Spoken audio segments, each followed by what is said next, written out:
We don't even fucking sit in an armchair. That's the funniest thing about the podcast. It's not an armchair. Who gives a fuck?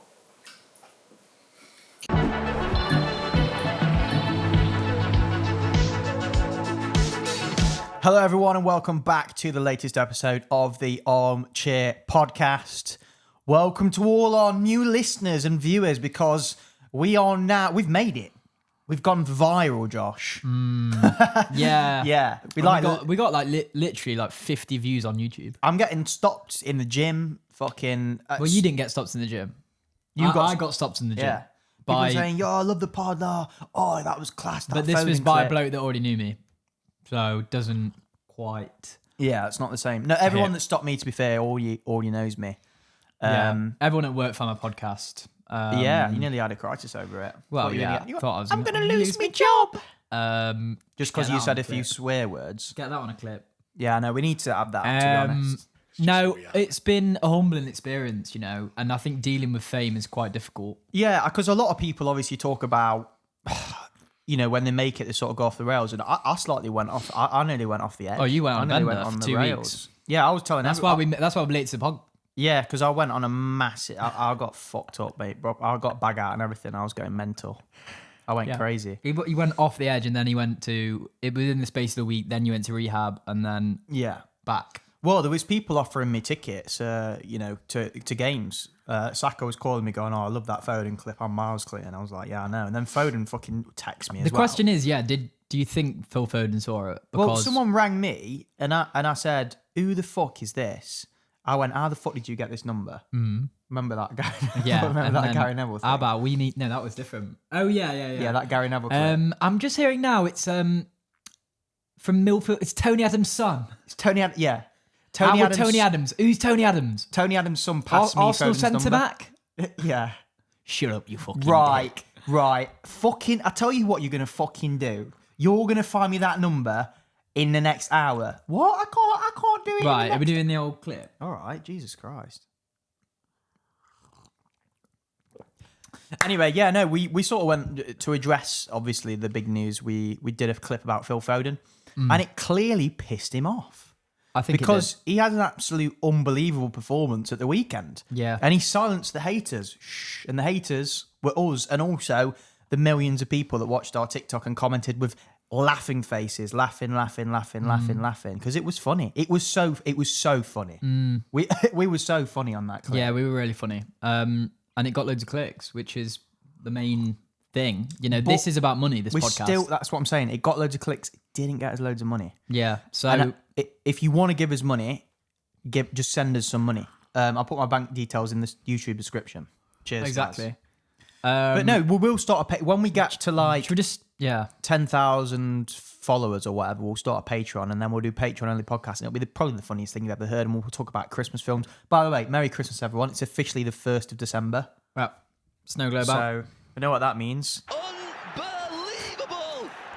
Gary Neville. That's what it means. Apparently. It means it can. Yeah, it means and we were in the season is now with 13 games into the Premier League season. It's getting to that point now where it's sort of squeaky bum time. No, also, it's not, it was the bit of the season where Sky Sports uses a ding, ding, ding, ding, ding, ding, and then Peter Drury goes, "What a Christmas cracker!" Yeah, I love that. It's a cracker from Rice.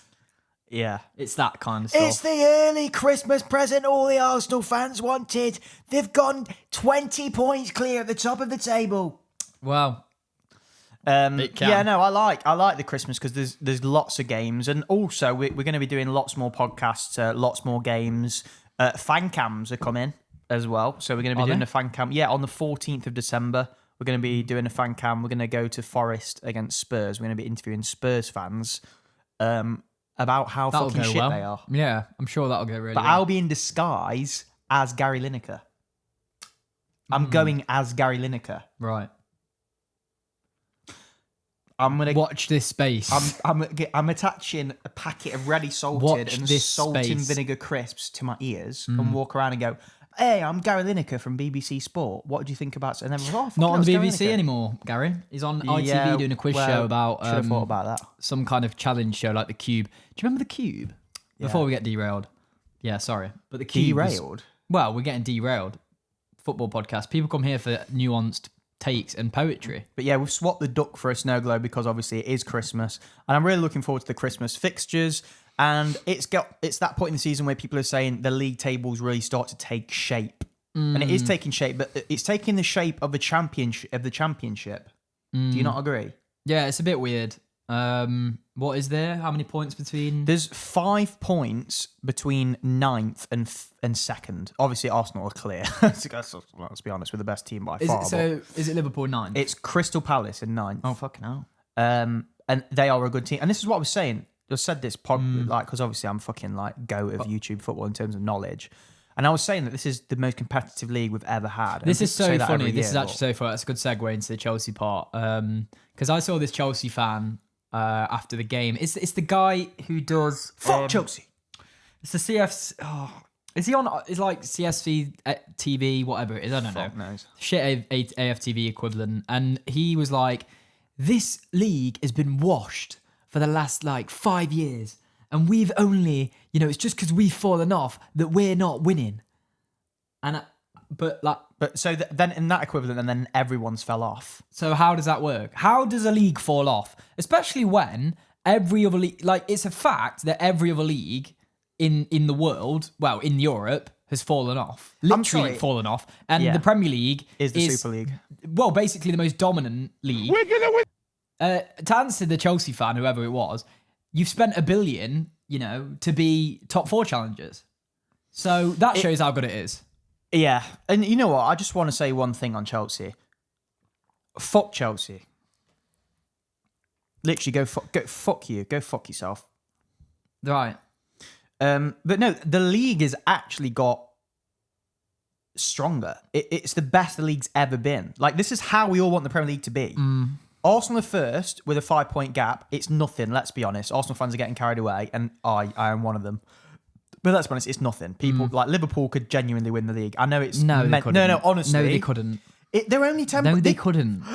That is the most mathematically ridiculous. They can. They could catch up. Yeah, City mathematically, Crystal Palace could win. But basically, what I'm saying is, there's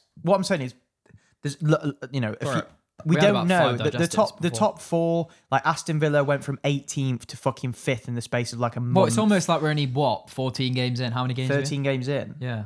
But yeah, no, but what I'm saying is I just think the league is really competitive this year and I'm really enjoying the games. Yeah. And obviously, as we've seen this weekend, the results at the weekend just shows how like amazing the league is. Yeah, I'd agree. I think what happens is people mistake domination and like the top teams being dominant, i.e. the top 6, in that period before, let's say like the last 5 years, probably more like the last 3 years. People mistake the fact that other clubs like Bournemouth, Brighton are getting better with the idea that the bigger clubs are getting worse. Like for some reason, it can't quite it doesn't click in someone's brain that it might not be that all the top teams are getting worse. It might just be that Brighton, Bournemouth, Brentford, Sunderland. I mean, Forest came into the league 2 seasons ago. They've spent like 300 million. I mean, I know in the first transfer window they had to, but they spent 150 million roughly, didn't they? Sunderland came up. They've done similar. So and the quality of managers we bring to the Prem, because that's true. Every player and every manager wants to play in the Premier League. Yeah. Unless you're Real Madrid or Barcelona. You've got Unai Emery who's an elite manager at Aston Villa. So, who are not. Yeah, exactly. Well, they're not. Crazy. They're not the challengers. Well, we got Areola at Bournemouth. He should be fucking a really top club. He could go to the very top. He might do. He might go to the very top. So I don't agree with that. We need that on the soundboard as well. But and exactly like Chelsea, it just shows that the result of this weekend shows that top 4 challengers can even hold their own against. I mean, look, the league leaders. Leeds, right? Man City went 2-0 up. They scored 2 goals to claw it back. I know Man City scored it with death because of that Foden pass or goalie, I think it was. And then obviously, you've got Fulham beating Tottenham, who are shit to be fair, but every team now is putting up a good fight in every single game. Like Brighton are beating Forest, and I don't know. I just think it's a really competitive league, and it's really interesting. Like the Sunderland Bournemouth game, what a fucking game that was, by the way. Yeah, that was cracking. Like how good have Sunderland been this season? Like I don't want to wank them off like too much, but Jesus Christ, like they're doing They're doing amazing, like especially at home. Their home form's unreal. Yeah, no, it's It's insane. like a fortress. So yeah, it's the league's the best it's ever been, and so you're just fucking sad because we're you couldn't top. beat us. It's because we're top. It's the best it's ever pisses been. people That's why off. it's the best it's ever been. Because we're the best out of the best. That's what it is. The league was crap when Man City just kept rolling teams over. That's when it was shit. Yeah, it's interesting, isn't it?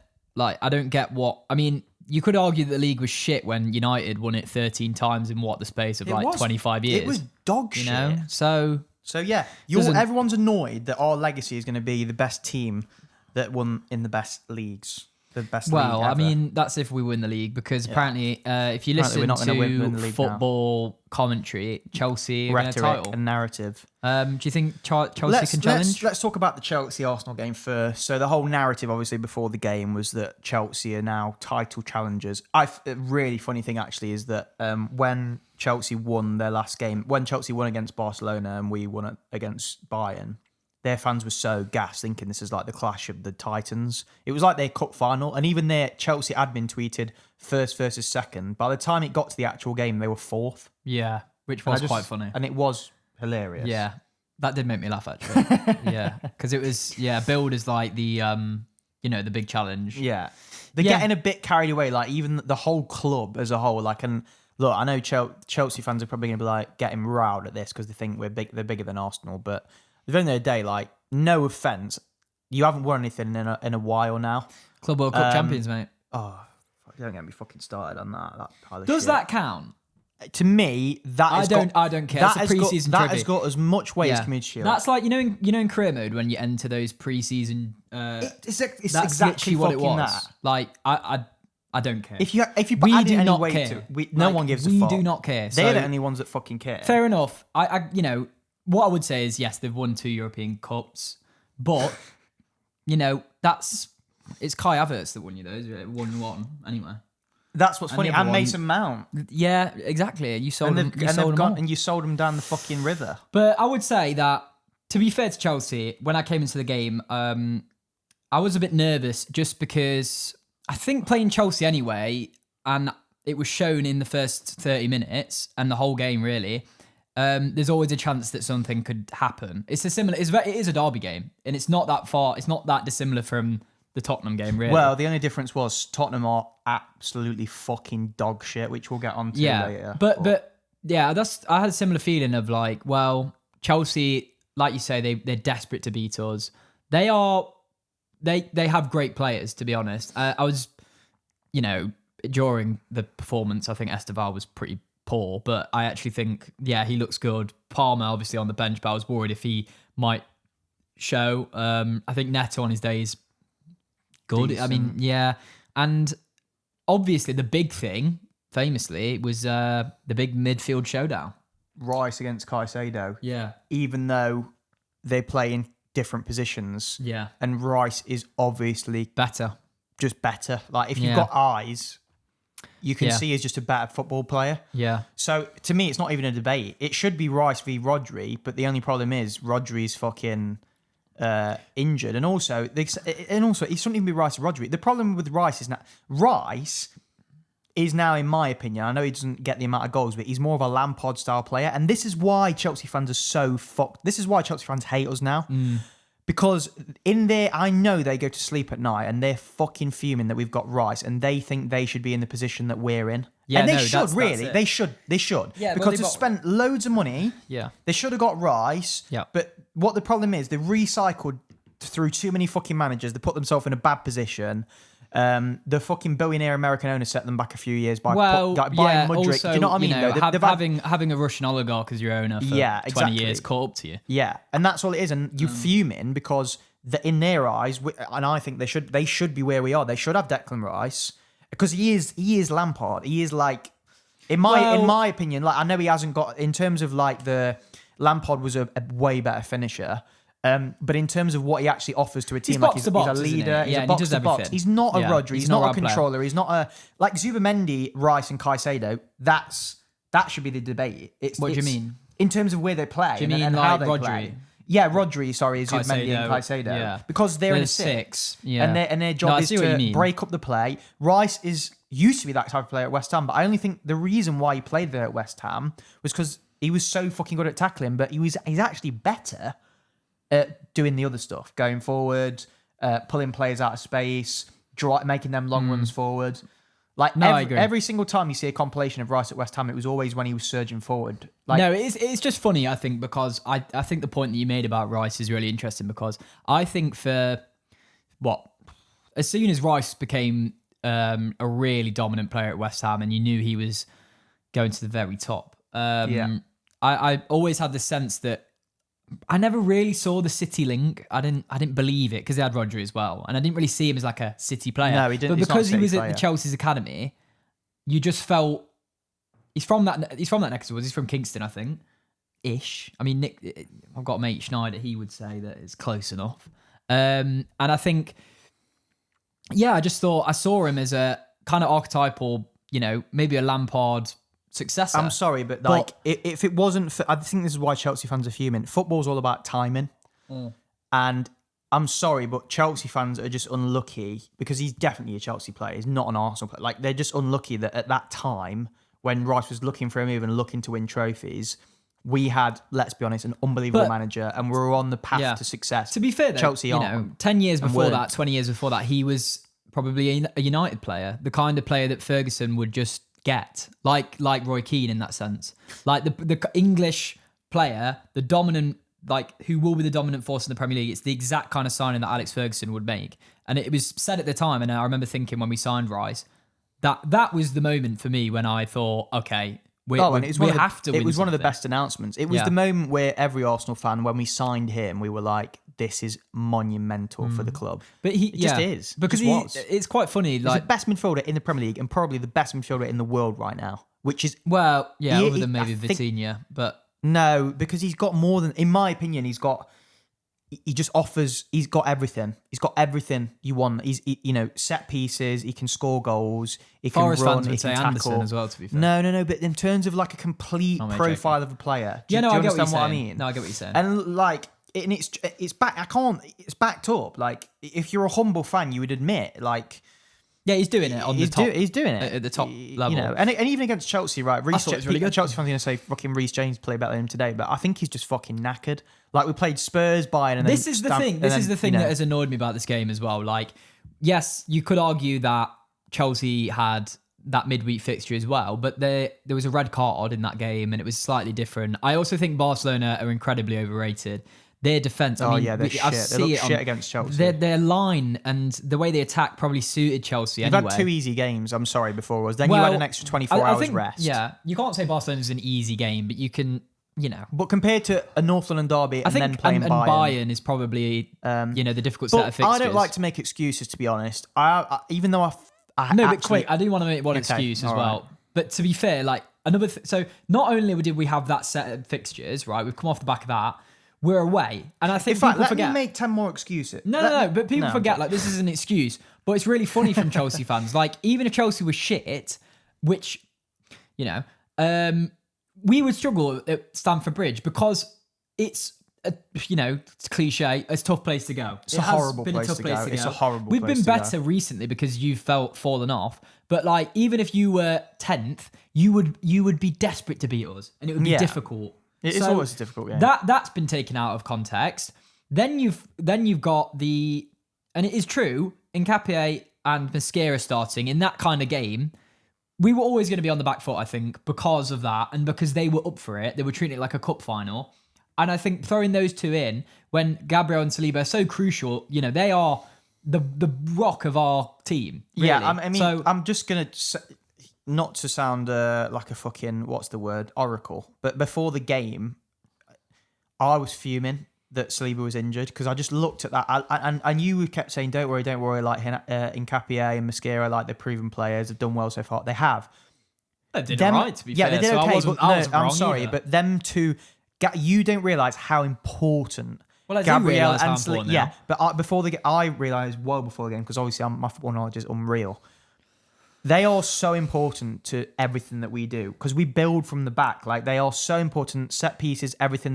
Just their presence. They are crucial to it all. And I think that really, to be honest, I'm very happy with the draw because even with 10 men, because I actually think if Chelsea were full strength, not to suck off Chelsea, but just because of the fact that it's them two playing as centre-back for the first time in the Premier League as appearing away at Stamford Bridge. I'm sorry, it doesn't get much harder than that apart from Anfield in a derby. They really should have got ripped apart. And they did get targeted by... Well, and I'm saying they are good players. But at the same time, people could say, I mean, what's Nketiah is going to cost 40 million. And then we bought... But what I'm saying is they've got no relationship. They've got no other than training. I agree. Well, that's the point I've just made. But you can't say... They are professional players that I know, I understand that. Signed, but the drop-off is crazy when you replace those two. Honestly, it reminded me a bit of and it's crazy how much difference it makes. I'm sure that they would say... Okay, no, sorry, go on. No, I'm just saying it's crazy how much different it makes to just... I felt nervous watching the game. It almost reminded me of when we used to be shit. No offense to them because they are good players and I think they will get better and I think they could be really good. Yeah. But just at this moment in time, they did look shaky together. Just being thrown in at the deep end. That's what I'll say. It reminded me of fucking Mustafi and it's true. And I think to be honest, the lack of when you change it up, there's. Not that they were that nervous. I don't think they were that bad. No, they weren't nervous. But it will put some nerves throughout the team because the confidence. You only look back and you see Gabriel and Galiba. We'll just call them Galiba. When you see Galiba at the back, you'd think we're fine, aren't we? You can pass it to them in any situation. They can do it all. They're world class. That pair is one of the best pairs the Premier League's ever seen. I don't care. And also, Gabriel and Saliba in their individual rights are probably the best centre-backs in the world. So when they're not there, of course it's going to make a difference. So yeah, and that's why I'm happy with the draw. Are you happy with the draw? Yeah, based on based on the context of...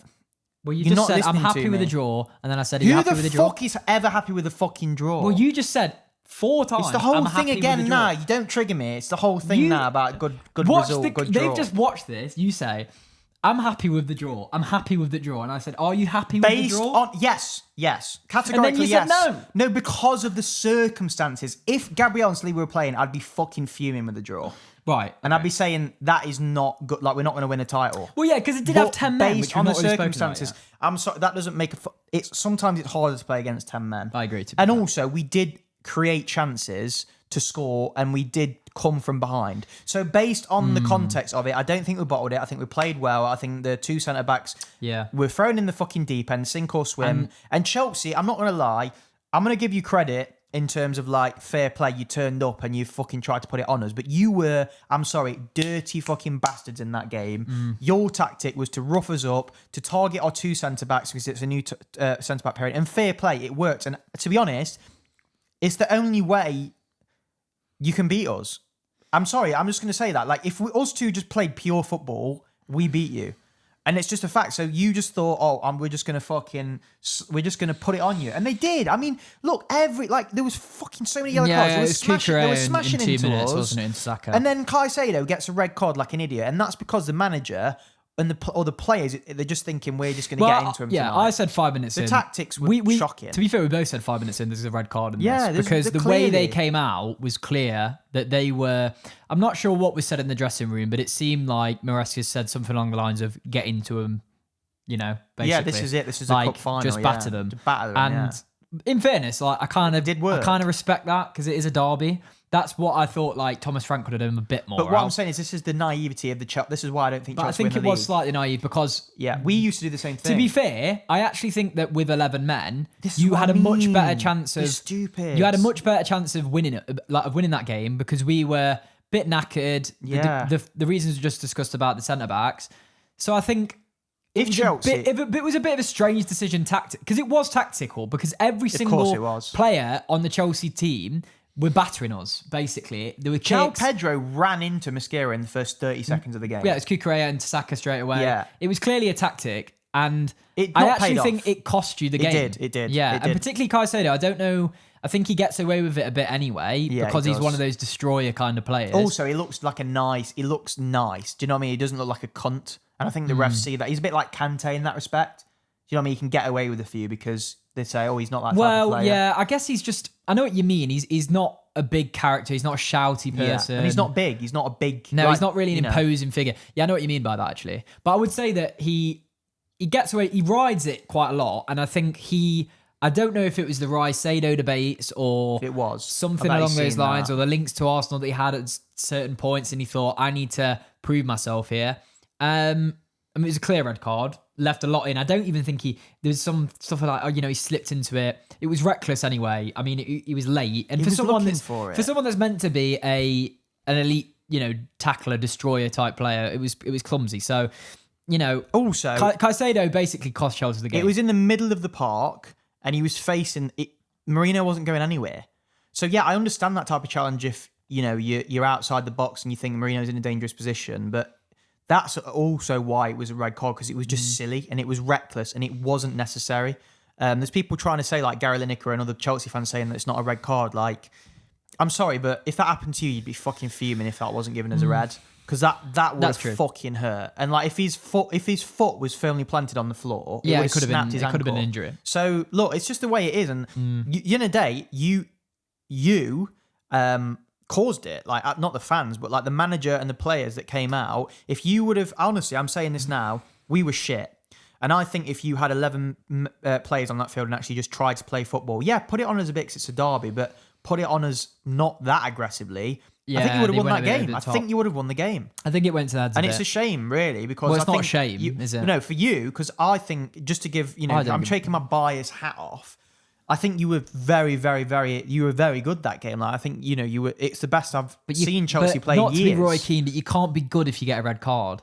Really? Can you? Like, as a team, over the course of the game, once you were at 10 men, yes, they played really well. You can't come off the pitch and be like, we did well, we played really well if you got a red card, because you've failed. Like, it's same with like CAICEDO though.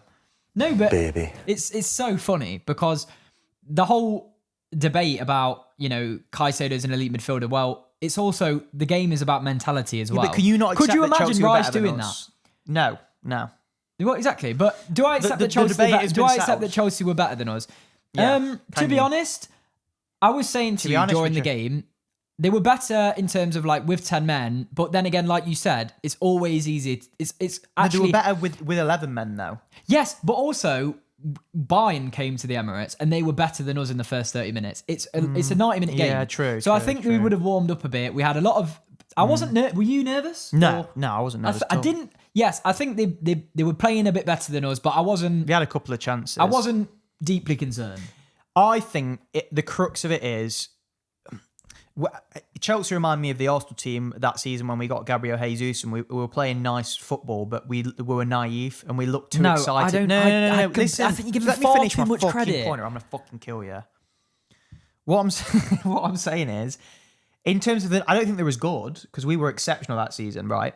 But in terms of like the way they act on the pitch and how they play, disciplinary they're issues. very, very, exactly. They're too overexcited. They're too gung ho. They're going to burn out. People are saying we're going to burn out. Have you seen the fucking size of our squad? We're not. Chelsea will burn out towards the end of the season. Reece James will get injured. You're going to be nowhere near the title. I'll say it now. Like you're playing too gung, unless your manager calms it down a bit. Your football's too gung ho. You're fucking flying into challenges. Maybe it was just because it was a derby. But like, fucking hell, like, you need to calm down a bit. Like, Esteval, that got to his head big time. If he calmed down a bit, he could have. I know he's only 19, 18, but at the end of the day, like, he needs to just be a bit more composed. CAICEDO, I'm sorry, he's nowhere near Rice. He needs composure. The best midfielders that ever played football, what's the main characteristic they have? No, because I'm going to say Vieira and Roy Keane were absolute hotheads. So, yeah. So for me though, they're not the best. They're not the best midfield. They're not the best midfielders of all time, in my opinion. But Roy Premier Keane League, definitely isn't. They're certainly up there. I think Vieira had more composure than you think he did. I mean, I'm talking about now Paul Scholes. I'm talking about Frank to be honest, Lampard. Vieira lost his fucking head in the tunnel. I mean, for me, composure is a big thing in professional sports in general. To be fair. And I think, I'm all for like getting riled up, but I think Roy Keane and Vieira, like, look, maybe for CAICEDO it's a learning curve, and he's still only young, to be fair, and it'll come with age. But I just think Rice has just got a bit more maturity and composure as a player. I'd agree, and I just think that goes a long way. And he's still aggressive. Rice is still aggressive, but like, he controls so funny? His aggression. We were like 10 minutes ago, like, why are we even just don't compare them, just enjoy them, kind of thing. Like the different I'm not players. enjoying them. We've just spent 15 minutes comparing Rice and CAICEDO, which is quite funny, but You just can't escape the narrative. Well, someone creates this. Who the fuck's created this narrative anyway about Rice and CAICEDO? Who's created it? I don't know. I don't know who it makes wasn't these narratives. me, and it's like this. It's the same with the Foden narrative. Who's creating this To concoction of be fair, we created bullshit? one of the narratives. No, we've destroyed this narrative. We've destroyed the narrative. No, but there's a new narrative that he has now seen our TikTok, and then he's been like, "Fucking hell, Leeds are having it." So, yeah, do you think that Phil Foden's seen our I think he's seen the TikTok. Because he looked like he had a point to prove. I kind of hope he hasn't seen the TikTok. I feel a bit bad, actually, bringing up his mum. But, listen, all I can say is, to be fair, we've had a master... If our plan Man was City to help... fans should be thanking us. Yeah, exactly. Because we fucking riled... I'm sorry, we've had a fucking stinker. Yeah, We've played right into his single-handedly hands. put Man City... We're going to get a Foden a Player of the Year award, potentially a Ballon d'Or, because of that TikTok. Yeah. Think and you about know what what's we've going to done. happen now? He's going to have a Fuck. generational season. He's going to have like the... He's gonna go like fucking... He's going to go nuclear. Yeah. What have we fucking done? Anyway. We've set off a chain Should reaction. we talk about Leeds and City? No, but we've just think about what we've done. We've set off a chain reaction that's going to alter the course of football.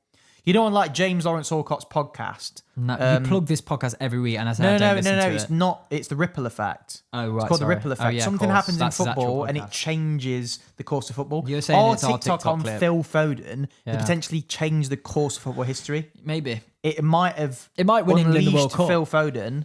If England win the World Cup and Foden scores the winner, we could say we won England the World Cup. So here we go. We're contradictory about the whole club or country thing. I would rather us win the Premier League than our TikTok to inspire Phil Foden to have the best season ever and to score a hat-trick in the World Cup final and lead us to a World Cup. I'd fuck that off. I'd rather us win the Premier League. Yeah, now because it's our club. we can win it. You know, like we actually have a chance of winning it. So yeah, now. But if we win one, then I'll be like. But yeah, I just kind of want to say, like, Phil, if you're watching, obviously, like, we probably are, because I want to say sorry from the bottom of my heart. Like, I didn't mean to offend you. It's the media that just, for some reason, wants to just suck you off. You love that phrase. Yeah, but it's true. Suck you off. It's true. Yeah. They do, though. Has anyone sucked him off, literally? I reckon so. Someone must have done. I'm sure people have. Because I just think that it's gone too... it just went... I just farted. You're a twat. Why? I didn't mean to. Anyway, it's just gone too far. It's just gone too far. Why is my boss text me? Jesus Christ. It's just unprofessional, isn't it? You shouldn't be doing this. He sent me a photo as well. Leeds City, we do not care. Leeds, to be honest, this is the thing though. I have to be careful now because I actually know a Leeds fan at work and he's going to be like, you brought up that we are crap. It's not a very good impression of him. What? Why? Do you think Leeds are crap? Well, Daniel Farker. No, but Daniel, I think every they've Leeds actually fan... played all right, to be fair. Every Leeds fan thinks he wants to go. But when you got DCL up front, it's not going to be easy. He's actually been okay. But he's not good, is he? I think he's all right. He's not Nketiah, is he? He's not good, He's is not he? calling I've anyone just up, said, is he? Oh, Nketiah on loan? He's not really playing for Palace. He's not playing for Palace at all. And I think he needs to get... And I think a Leeds redemption in January for Nketiah What do you think? would be... What do you think, Leeds fans? Yeah, Nketiah to Give Leeds. him a call. No, I think he's washed, to be fair. We need to... I don't believe that. He's got a lot to give. I think Scored against Liverpool? He scored against Liverpool, yeah. The thing is with Nketiah, like he's frustrating. I love him. He's really frustrating. Basically, he doesn't look like he's grown up yet. He doesn't like he's filled his boots. Do you know what I mean? I don't know if that's filled his bad. boots. Yeah. What, like Do you know what I mean? No, but he looks like he should still be playing in the under-21s. It's in terms of He's like got the a way beard, he though. doesn't impose himself that much I on a think game. he's grown a Do you beard. understand what I mean? He doesn't impose himself on a game. As a centre forward, as a striker, I think you need to impose yourself but there's on a game. different kind of players. God, I sound like a proper Sky Sports pundit. No, but in terms of even Gabriel Jesus, though, Can we talk about Theo he's not a Walcott? big striker, but he imposes himself on the game. Can we João talk- Pedro. Can we talk about Theo Walcott? Because I have to get some. We have to talk about him. Yeah, I'm sorry. Look, Theo Walcott. I remember I went to watch Arsenal, and it was one of his last games. It was I think it was pre-season. It was his last season, and he came over. He came right to me, and he was like, was this clapping. in the Emirates Cup? He was clapping. It was in the Emirates Cup. Big trophy, by the way. We won that. This is when that was bigger than the this fucking... was when people will know. This is when we who was playing? fucking. Do you remember that bloke we were always linked to? Nzonzi. No, not Nzonzi. Yeah, we were linked with him. Yeah, it was him. He played for Sevilla or Benfica. Yeah. Yeah, he was there, and they actually, I think they beat us, and we still won the FA, which is a bit like Chelsea winning the Club World Cup. It's similar. But anyway, you remember he was clapping, and I went, Theo, and he looked me right in the eyes, and I was like, I said, you're a fucking legend, but I'm sorry, you're a shit pundit. You might be. I'm sorry. I'm so sorry. Some advice for you, mate, because obviously I'm expert in free flowing football. Yeah. Be yourself, mate. Don't fall into the trap of the whole Gary Neville, bloody Micah Richards flipping this moment in time bollocks. Just be yourself. Talk normally. Like you don't have to talk in fucking riddles, mate. It was chalk and cheese with Sturridge and Walcott. I think he got absolutely outplayed. He got outclassed. He man-to-man marked him. We can talk about Chelsea and Arsenal. Yeah, we can talk about that, but the real battle was going on in the studio because, and it was one-sided. Daniel Sturridge is who Micah Richards wishes he was. He's just Micah Richards. No, I'm sorry. No, I'm not. No, it's not. Micah Richards is also a bad pundit. He's a bad pundit. He just gets away with it because of his laugh and his charisma. Shut the fuck. If Micah Richards didn't have any charisma. He'd be a nothing pundit. He's got no substance. There's no substance there. It's pure vibes. Pure vibes. No. Substance. Hold on. It's like when you get a fucking.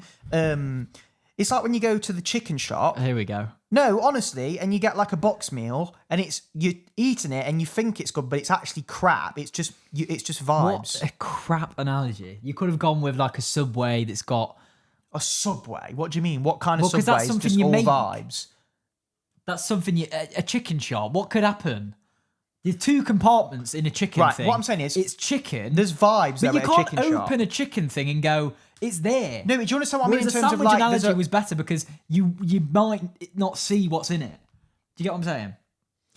Anyway, get off the analogy fucking thing. All I'm saying is Theo Walcott, mate. Right. Go on. I need to talk about Micah first because you brought up Micah now and we need to just get that out of the way. Micah Richards, in fairness, is funny. And I also think, like, for example, let me give you an example. And I feel really bad because I know what's going to happen. He's going to watch this. No, Roy Keane, right? Actually, his analysis is sometimes shocking. Oh, obviously it is. He's borderline Graham what does he do? He's got a role to play. He's funny because he brings this. He brings... Baby. Yes, but he's also a comedy role, right? And so is Micah, and we underrate the fact that you need these jokers. He speaks too much, though. He does a bit, and he says a lot of nothing, which is exactly what Walcott does. I listened to Walcott, and it was nothing. He said nothing. The problem with Walcott is he's not... Micah Richards and Roy Keane, I agree. They play supporting roles as pundits, and they just come on and they'll say something funny like... Baby. And they'll fill in with they'll try to be a pundit, but they crap. I can't do his laugh. Yeah, they crap. But the thing is, the problem with Micah Richards now, he's overstepping his role. He's trying to do too much. He's trying to be an actual pundit when really he should know his role. He's everywhere. I know it's annoying. That's the thing, Micah. You need to take it from us. You need to take a step back and look at you're lowering your stocks. When you oversaturate the market, you're lowering your stocks. That's what I think. I still enjoy listening to Micah Richards, and I think he's got a place. But I just think, mate, you just stop focusing on trying to improve your fucking. Stop reading a dictionary every night because you're not going to be able to remember all those words, and just focus on just being funny and just like. That's what he does. No. He's trying too hard. And I think Garrett Lineker and Armchair have pulled it up a few times on the podcast. They've been saying, you keep saying it at this moment in time. Stop saying that. Just say, at the minute. At the moment. I mean, say it at the minute. When the fuck did people stop saying at the minute? Yeah, or when did at this moment in time happen? Yeah, well, it happened at the moment in time when he said it. But I don't understand how there's so many easier ways to say. I know the exact moment it was. This moment in time. There's so many other ways to say that easier. What happened to happened to at the minute though? Yeah, at the minute. I agree. You can say now. You can say you can have the moment. At the minute. But if you're going to say at the moment, you'd say at the minute. You wouldn't. No, no, that's two different. No, at this minute you could say you could, and then at the moment and at this moment are different things. Why the fuck's he saying this? No, but Gary Neville. Yes, that's the problem. There's no problem with at the moment. That's brilliant. The problem is when you start doing at this moment in time. Why that? But why that? And time. You wouldn't say at this current minute or at this exact minute. He's just fucking. It's like, you know, when you're in GCSE English and you write in a fucking you poem, learn a phrase, and it's like you just fucking fill it with shit, don't you? Or for the language learners, you just learn one thing. Gary with his short legs walks very, very fast to the park with green grass. Instead of just Gary walked to the fucking park without the fucking bit. Yeah, I mean, do you know what I mean, though? It's no, like, why say at this moment in time? You say at the moment. No one ever says that in normal conversation. It's like that Craig David. It makes me laugh. Remember, someone asked Craig David for the time, and he showed someone he said to the person, he said, the time is now. And they went, what? I said, what is the time? And he went, the time is now. And then he flicked his watch over, and on his watch, it said the word now. And I think it was a comedian who just looked at him and just went, what the fuck? And then he just went on stage and performed in front of like 1 million people. But maybe Gary Neville could. There's something in that. Just say now. Now. Just say now. Chelsea are shit. Currently is brilliant because currently, that captures a lot of time. Do people know that words can, like, the English language is vast, and a word can mean more than what it actually means on paper? Like, currently, it means at this moment in time, you don't need to say that many words. Just fucking cut it down. Yeah. I'm glad we've got onto that because that was pissing me off big time. And just to get back onto Theo Walcott. Yeah, true. That's what people have fucking come to the podcast for. No, but genuinely though, like, he needs to. Yeah, he's fell into the. I don't know what it's called. It's a Gary Neville disease. It's a this moment in time disease. It's a pandemic, and it needs to stop. James Carragher's saying it too. It just needs to stop. Stop it now. Stop it now. Currently. So at the moment, it's a bit harder than you think it is. Actually, this business. What do we want to talk about? Liverpool? Get me on fucking Sky Sports, mate. No, I think we've let's talk about City Leeds. We talked about Foden's resurgence. What else? We've already spoke about. What else are we going to say about them? We're not going to say about them. Well, the only thing I'm going to say about them is that City, like, I've seen tweets saying like only 5 points behind now. Like, we're coming, we're stalking you. It's like you're crap. You've lost like 4 games already. You on this pod literally like 4 weeks ago being like, I'm scared of Manchester City. I'm scared of Manchester. At that moment in time, 2 months before that, months before that, he went, I'm scared of Liverpool as an institution. No, I said Liverpool Football Club worry me as a footballing institution. How they because the thing is, you can also fall into the football YouTube lingo trap, which is the Boovy, Rory fucking trap footballing of splendor. Like saying football institution.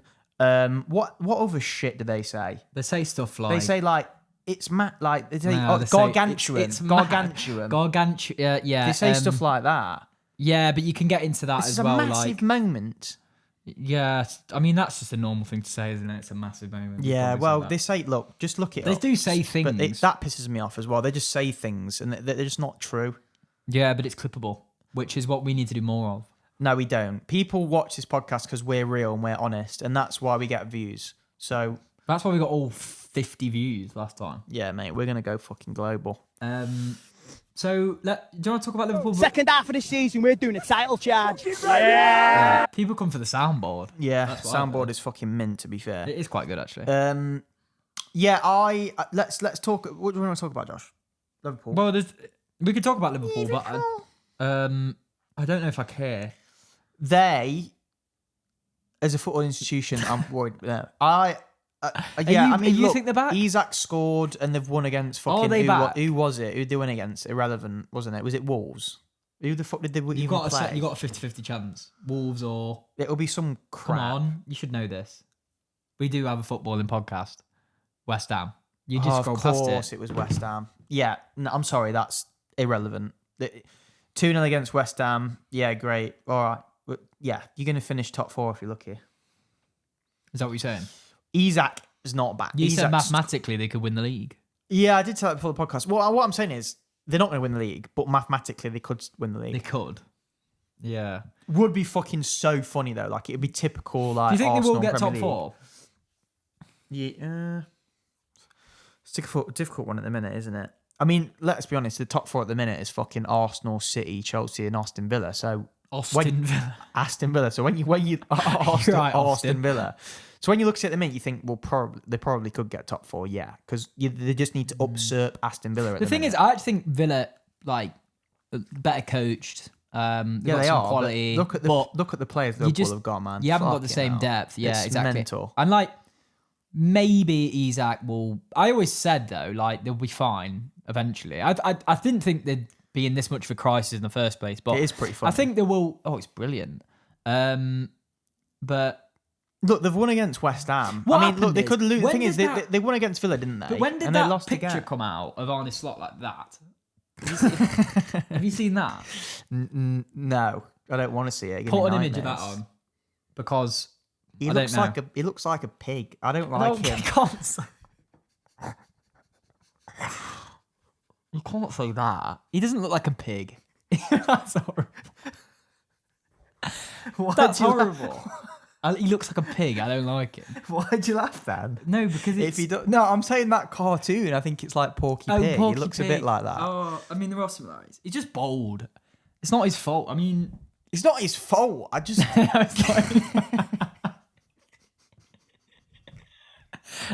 he's good though, isn't he? yeah, he's a bit Yeah, class. he's actually. Yeah. But yeah, I just don't like it. I don't rate him, and I think he will go eventually. You can't be building a dynasty looking like that. You can't, like, you know That's when you go, really bad. no, but I'm That's sorry, bad. but like, you know when you look at managers and that, like, they have. I just, at the end of the day, this world revolves. It's like that TikTok that girl made the other day. She said like every single Arsenal fan I've met is good looking, and she's got a point. She is wrong. Yeah, there's There some are some proper proper- rot. You go to the Emirates, mate. Fucking go to the You Eaglet got for a pint pick before of the the game. lot. Jesus, Pick of the bunch, mate. Jesus Christ. She needs to get out of the fucking bedroom.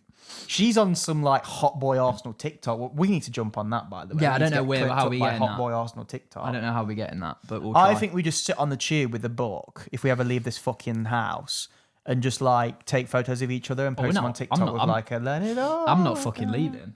We're gonna have to get I'm a not SWAT fucking team. leaving. Yeah, I'm not leaving my mum's house. I'm gonna do it till I'm like 35, 40 doing this fucking podcast thinking, Yeah, but we can hemorrhage money away. I got 900k views. Right, seriously, this is if Huel few listen to weeks this, ago. like sponsors, if they listen to this, because they might, you never know. Bang, bang. There's You you're could be gonna get next to this- seen by you could be next to potentially a this million globe people. right here. A million people. That if that bottle of Huel was on that A TikTok, million photo people would have saw a TikTok bottle clip. of Huel. Yeah, Like, genuinely. And the thing is, I edit the clips, mate. So like, I would have zoomed into the bottle of Huel to make it funnier. Quickly, yeah, quickly, exactly. like a little, Huel. and then people would go back. What the fuck was that? Oh, it's Huel. Yeah, And there's I would have a loads link. of I'd have a ways. link as well that come up as well. So Listen, yeah, we don't need the money honestly, in the sponsors. chocolate but brownie Huel, though, I tasted it for the first time ever, and it was disgusting. can't say that. We're done. We're done. We're not gonna get sponsored by Huel now. Fuck's sake. Just Yeah. no, It it wasn't disgusting, but I just saw it's like improve. 12 quid for like a dry Just box. improve the flavour of Yeah, it. just get better. Once you get better, we'll talk. If you remake the chocolate exactly. brownie one, the other flavors aren't too bad, They but I are. tasted Other it and it flavours are tasted available. like And it tasted like mud. It tasted something. You know, Other protein you know, shakes if are you go available. to festival at Leeds Fest, and you never towards Leeds Fest, you got a bottle and just scooped up what was in the toilet. It tasted like that. Fucking hell. Wasn't great.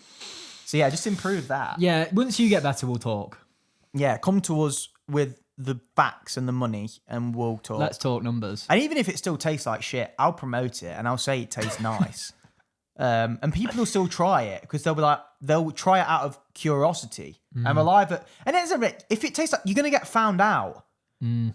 Anyone can promote you drink, but if I go on camera and say this tastes like shit, but it's good for you, people will drink it. If I say Yeah. this tastes nice, then they try it and it tastes shit, they'll be like, oh, they lied to me. So look, listen, I know about branding. I know how to build a brand. We've built this podcast. Honestly, just get in touch with me. I'm a fucking genius. That's all I'm going to round it off. I'm a fucking genius. There you go. You heard it here first.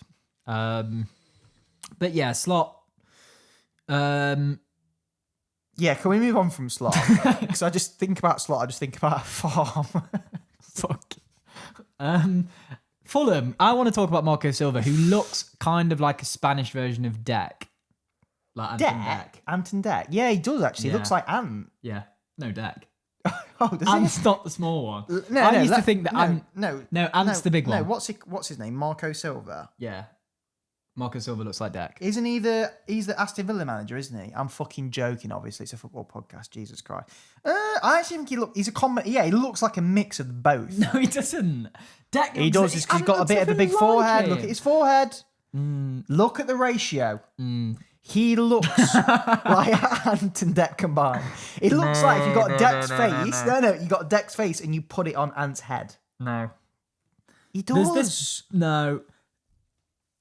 He's Deck. What's your fucking point anyway? No, I just wanted to say, it was just a tangent really, but I wanted to say that he's doing a good job and he will get them at least 12 again. Wow, that's fucking mad. Yeah, but it's hard. And also, like, they actually started the season really well. No, For example, they should have beat Chelsea at the Bridge. But, you know, Chelsea but they didn't, probably paid the refs. No, they didn't, but they did get a win against Tottenham. Can we talk about how bad Tottenham are, by the way? We did literally that for half an hour last podcast. And what's so funny is that, like, I actually thought they were going to be good. You know nothing about football. That's what we're learning really quickly on this podcast. What take have you had that was right, other than the thing you said about Nketiah and... I've completely fucked it, haven't I? My Premier League predictions would be so funny to watch but do you think that you... I don't think anyone knows. I think you have to believe. I think you have to keep going with Thomas Frank, though. No, what I'm saying is I genuinely... I'm not stopping. I genuinely think Thomas Frank... You just said you were going to stop. No. Thomas Frank will come good. But what I'm saying is I can't believe how unbelievably shit they're been. Right now. Yeah, right true. at this moment in time. Because even if you think they're good... Yeah, the thing is, like, even when we were... They're not as bad. Like their squad is just nowhere near as bad as when we were bad under the start of Arteta, for example. That's what I mean. The way I think about our squad was rancid. Yeah, but the way I think about Thomas Frank is, someone said a really good point on the Athletic podcast. Shout out to the Athletic boys, by the way. I know you watch, obviously. Yeah, what a fucking legend. I know you're watching this right now. Guilty pleasure.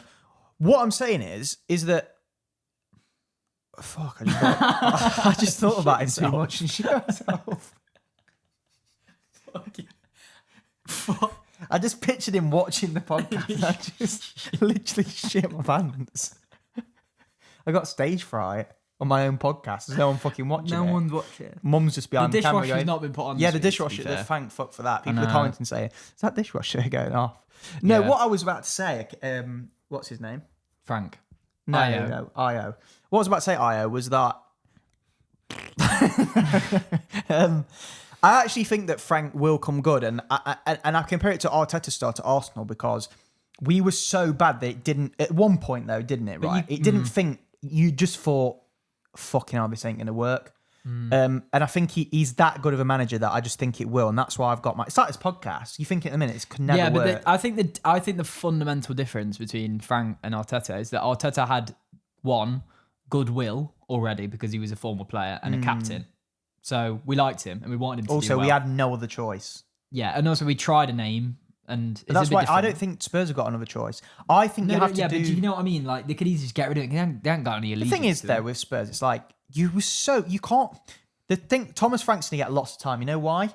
Because Ange Postecoglou fucking finished 17th. Oh, he stank up the gap. So unless it gets to the point where he's actually relegated, you'd have to get relegated to lose his job. So that's what I'm saying. I think he's going to get given time. I think he deserves time. This was what was strange about the decision to sack Postecoglou, was because you should have sacked him before the Europa League. That's where we're going to be till as long as I'm here. Because then he won it was just weird. Whereas if Frank came in, let's say you brought Frank in. I mean, I don't really know. I'm just chatting shit. Stop talking about Frank. No, but let's just say if he came in and won a trophy, he needs to win a trophy. He needs to win something. You talking about Lampard? No, I'm talking about Frank. Oh, right. I'm talking about Thomas Frank. Right. Sorry. But yeah, he needs to win something. If he I finishes disagree. If he finishes lower than 8th, I think Spurs are annoyed about the quality of football that they're playing. In terms and of the fact that they're shit. I understand that they're losing and they're also playing bad football. And they got battered by us. Not a good respite. Yes, but it'll feel so much fucking better when he gets it right. But that's... You say when, it's if. It's not when. It's if. Exactly. It'll be when. And this is what I'm saying. I think he's going to get it right. And I think if you give him the fucking keys, he's got a pile of shit to work with. Give him the keys? He's got a pile of shit to work with. He's got no midfield. He's got no creative midfielder. To be fair, who the fuck is their creative midfielder? In fairness, I don't know why we defend shit. Tottenham so much on this podcast, but in fairness, they have a lot of injuries as well, which we can't forget. What I'm saying is, if you look at their starting 11, it's the defence actually is the best part of their team. Their midfield and their attack stinks. They've got Kulusevski out, who's their best player, and they signed Maddison to be their like cam. They lost Eze in the summer. They lost Gibbs White in the summer. To be honest, he's not had a lot to fucking work with, has he? So I just think you give the lad time. I was actually quite annoyed that they appointed Thomas Frank because I do rate him as a manager. I think he's a good manager. I think he's a good man manager. He speaks very well. I think he can handle the pressure, and I think he's a perfect appointment. And I think he will win the league in 5 years. No, I'm joking. He won't do that. But he might. It can. It can. It can't. It can't. Not with Tottenham. But 10 to bloody 10. I think Arsenal. Should we have 10 more minutes? 5 more minutes? Yeah, it's just 5 minutes basically. Quick fire questions. No, I haven't really got any questions. Because also, how much time did we spend eating biscuits in the first thing? No. Is this? This is the actual recording of the podcast. So yeah. Any comments of the week? I'm just gonna, not really. No, I mean, I can't. The thing is, you can't organize comments by top comment, which is so annoying. So yeah, and it's all outdated. Personally, I actually can't believe the funniest comment of the week was from Papa, whatever his name is. What's his name? Oh, yeah, that was funny. So we got a comment from. We released another satirical video about how good Arteta is. Right. In fairness, it's half satirical because I think some of it is kind of true. It was obviously we were just over egging it, right? We were kind of taking the. Our mum's just ruined the podcast. What are you doing, Mum? Have you come in here to get a chocolate bar? You couldn't wait 5 minutes, you fat pig. You're honest lot.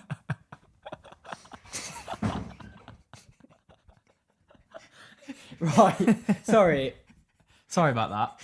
Fucking hell, something's just gone out. We need to add the we need to stop the podcast in a minute. Just broke into the house. What the hell's gone on there? What was that anyway? It's got dead dark. Anyway, we need to end it soon. Basically, the goat of Arsenal content, Matthew Pinkus, Papa Pinkus, commented on our TikTok with applauding.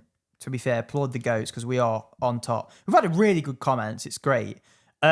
But we released a sort of a half true, half funny video about Arteta and the whole light bulb thing, and the fact that people are going to look back at that light bulb moment. And we said I compared him to Martin Luther King Jr. And some people, there was a clip in there. Compared to Martin there Luther was a King clip Jr. in the. No, I saw it, but you didn't say. Oh, yeah, but he's Martin Luther King Jr. I said he's one of the best orators the world's ever seen, and in the background there was a clip of Martin Luther King Jr.'s "Have a Dream" speech. Yeah, and some people were commenting saying, "Yeah, that was." That was no, okay, I get it. What you mean? Do you not understand what I mean? Though, because so we compared Arteta to Martin Luther King, Oppenheimer, Einstein. What I'm saying, the average football fan and YouTube content creator has zero, the average IQ of a fucking pencil. Yeah, or that they genuinely think that Arteta has a similar influence to Martin Luther King. There's a debate. There might be a debate to be had. Yeah, I'm just. Someone getting a little carried away, don't you think? But the one of them, I said it's a joke. I remember saying it was a joke, mate. I'm trying to find the comments. Hang on, if I can find them. Because we actually get more than 3 comments now. Well, the weirdest comment we got of the week was the weirdest comment of the week.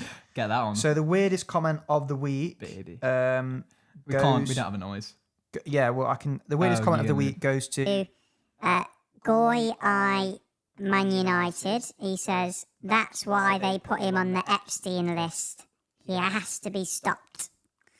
That was about Mikel Arteta. Which, to be honest, let's just all give that a round of applause. So I think that's... No, genuinely, when I saw that, though, I was just like... Yeah, it was... It was a very strange comment. Yeah, it really was. It really was. But yeah, people thought that was... serious, and it was.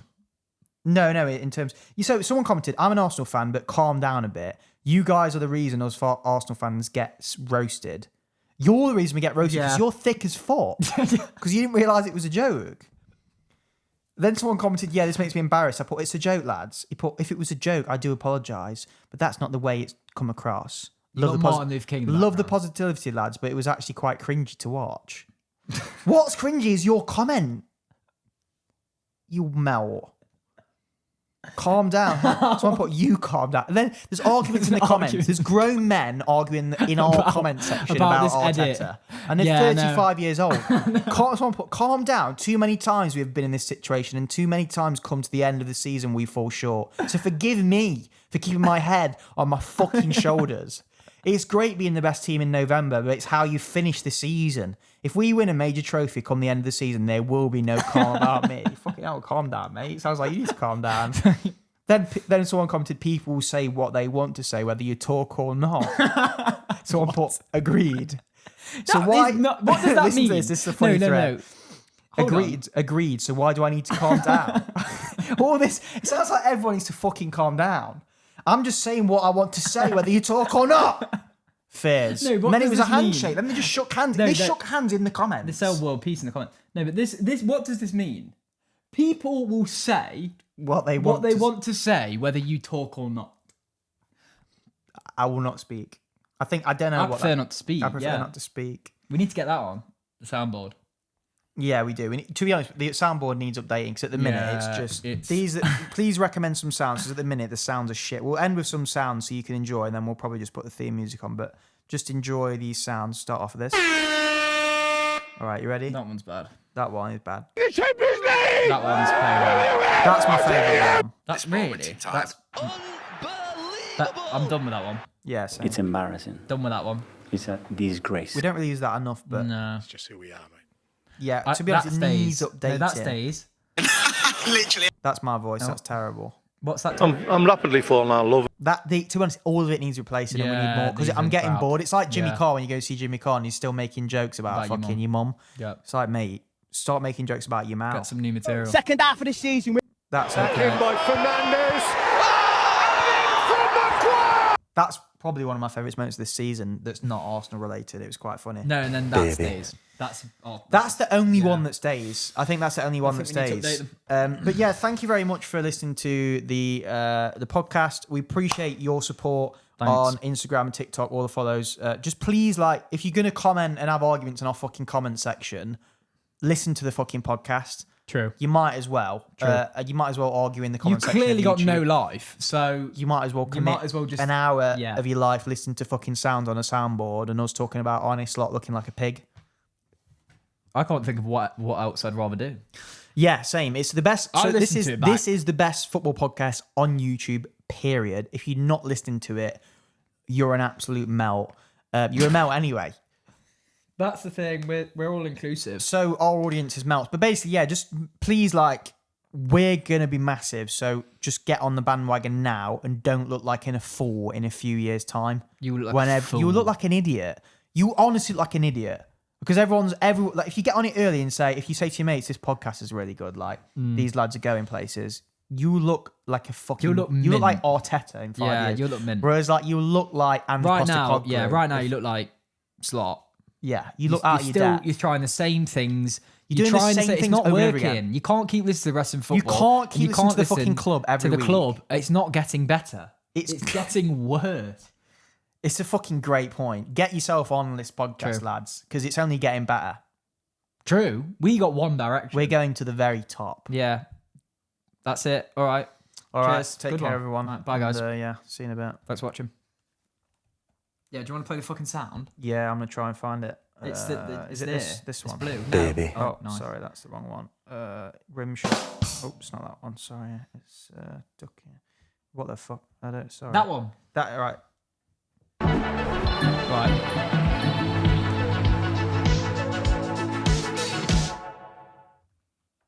Baby.